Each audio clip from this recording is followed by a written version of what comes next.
So it's great to see so many people here. I'm just going to give a really brief overview of Lasair Dhearg. So we were established in 2017 by a small group of comrades with the view of building a credible and viable socialist republican alternative. A number of years have been spent laying the groundwork for a national organisation, and now we believe the time is right to consolidate our movement, continue to build upon our structures and play our part in the rebuilding of republicanism. We've done this slowly, focusing on activism and developing an organisation that is professional, active and will stand the test of time. We hope and believe today will be a significant, meaningful moment for our movement. So just an overview of the afternoon, we'll have a number of guest speakers. They'll talk on a variety of topics relevant to the Irish working class. We'll have an address by incoming Cathaoirleach Lasair Dhearg. We'll then conclude with a song by Stefan. Guest speakers will speak for around 10 to 15 minutes.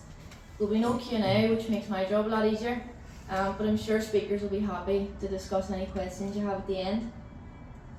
So our first speaker will be Cultúrlann from he's a Palestinian solidarity activist. He'll be speaking on Palestine solidarity. Anna's from Belfast and is director of the Acclaim Palestine project, a community gym in the Ada refugee camp in Bethlehem, Palestine. He also runs the Rebel Matters podcast, a show that hosts conversations on issues ranging from local to international, including Palestine.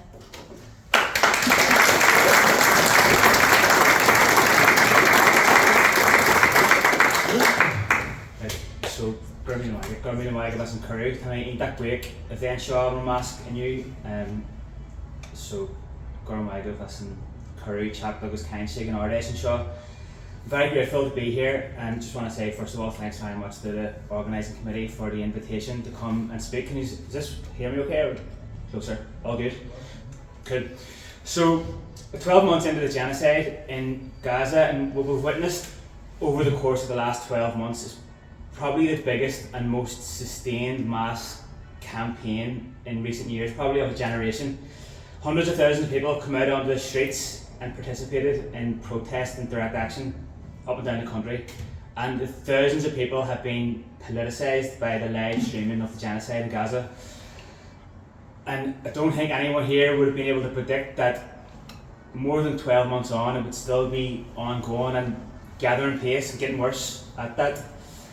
But if you sort of do a bit of an assessment of like the marches and the direct actions that are happening up and down the country, it's very clear that there's still a determined appetite amongst the Irish public to get out there and demonstrate and to take significant action for Palestine. It's probably a good sort of juncture along that journey to do a bit of self-reflection over the course of the last 12 months and a bit. But I think as allies, as Palestine, we need to be very clear about what we need to do to support the objectives of Palestinians who are fighting for their liberation and the right of self-determination, and also have a wee look at the successes and failures that we've had over the course of the last 12 months. In terms of what we should be doing to support the Palestinian struggle for liberation, first and foremost we should be doing everything in our power to bring an absolute end to the ongoing occupation in Palestine. And as a top priority, we also need to immediately address our own complicity in the ongoing genocide in Gaza. Without a doubt, the mass mobilisation that we've seen over the course of the last year, and Palestine being front and centre of the consciousness of Irish people more than ever before, are two of the biggest successes that we've had in terms of the Palestine solidarity movement. But there's some things that so far we've failed to achieve. We've failed to achieve the expulsion of the Israeli ambassador from Dublin. We haven't stopped Irish airports and airspace being used by the US military for the transport of weapons, of troops and of equipment that are being directly used against Palestinians. We've failed to impose an economic embargo on Israel, including the Occupied Territories Bill in the south, which has been sort of on the cards for the last 6 years, and it's being used as a political football now by parties who have no interest whatsoever in passing it, notably Fianna Fáil and Fine Gael. And we've also failed to curtail the advancement of Irish and American economic relationships in the face of Washington being the #1 supporter of the genocide in Gaza, and I include in that our failure to stop so-called allies of Palestine from meeting Joe Biden on St. Patrick's Day in the White House, despite widespread calls from within Ireland and also widespread calls from Palestine to boycott that meeting. In assessing why these goals haven't been achieved so far, I think we need to view the Palestinian struggle as an anti-imperialist and anti-capitalist struggle on 4 basic levels. Number 1, the Israeli settler colonial project in Palestine has never been about anything else other than taking the entirety of Palestine and expelling the Palestinians from the land, and never has that been more obvious now when you look at what's happening in Gaza. Israel's the colonial project of the United States and Europe, and they're there to represent the geopolitical interests of America and the European Union in that region. The third point is that the main function of the Palestinian Authority today is to maintain the occupation in Palestine. I'm going to touch on this a little bit further on down in the talk, but it's safe to say, and I would say a widespread belief and very clear, that the Palestinian Authority is there to line the pockets of those who are profiting from Israel's colonisation of Palestine. I'm talking about the Palestinian Authority there. On a political level, Ireland, North and South, were completely enmeshed in the colonial interests of the United States and of the European Union through our participation in the extractive capitalism and the economic growth at all costs. And we can see the ongoing kind of building of relationship with America as proof of that, even here, that Joe Kennedy seems to be visiting quite regularly here, and there hasn't been much of a mention of America's involvement in genocide in Gaza when he has been here.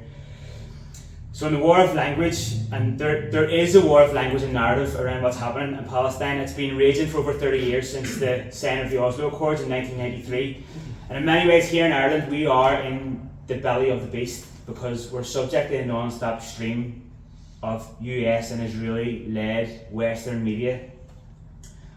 Across the political spectrum, north and south, with a few notable exceptions, the Irish political class have adopted the Israeli-US narrative wholesale.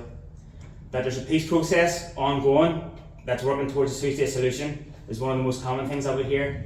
That Israel has the right to defend itself from so-called Palestinian terrorism. That Hamas is the main cause of the continued destruction and genocide of Gaza. And that the situation in Palestine is so complicated that our hands are tied and we can't do anything about it. So I think that a priority for anyone who wants to see a free Palestine and to end the genocide and occupation must push to force a change in this narrative. Instead of hiding behind the US-Israeli narrative, we must centre our demands around the right, first of all, of the Palestinians' right to resist their occupation, the right of return of Palestinian refugees, the release of all Palestinian prisoners from Israeli jails, the de-recognition of Israel and the total disbandment of the armed forces of the occupation, and Palestinians' right to complete and total liberation from occupation. So we must be very clear in our demands to politicians in Ireland, North and South, about where the focus needs to be in terms of the discourse around Palestine and where we need to position ourselves in relation to America. At this moment in time, it's either Palestine or Washington. You're either on the side of the occupation or you're on the side of liberation. You can't have both. And we can't allow our politicians to continue to shy away from their responsibilities and our demands that they take real significant action when it comes to Palestine. Like, if we want action on Palestine, we have to force our politicians to defy America, even if that comes at an economic or diplomatic cost. Siding with US imperialism for supposed economic or political gain in Ireland, it's exactly what's making us complicit right now in the murder of Palestinians at Gaza and the West Bank. Because they're both sides, two sides of America's sort of imperial seesaw, like participation in economic relations and allowing American warplanes to land in America here is contributing directly to the murder of Palestinians. As the solidarity movement over the course of the last 12 months has matured, I think we at this point also need to deepen our own understanding of who exactly is representing the interests of Palestinian liberation in Palestine. Over the course of the last year, Irish politicians across the board, again with a few notable exceptions, have used the excuse of Palestinian Authority endorsement as a diplomatic off-ramp to sidestep the responsibilities to the people of Ireland and to the people of Palestine. The last time there was an election in Palestine, it's over 16 years ago. That election was won by Hamas, who were subsequently forced out of the West Bank and into Gaza by Fatah, who are the current leading party of the Palestinian Authority. The PA has gone on to be willing partners in the continuation of the occupation in Palestine, consistently arrest and kill Palestinians in the West Bank who take part in resistance actions or protests. Since the 7th of October last year, the Palestinian Authority have killed 10 Palestinians and arrested over 800. They continue to coordinate with Israel to suppress active resistance against the occupation.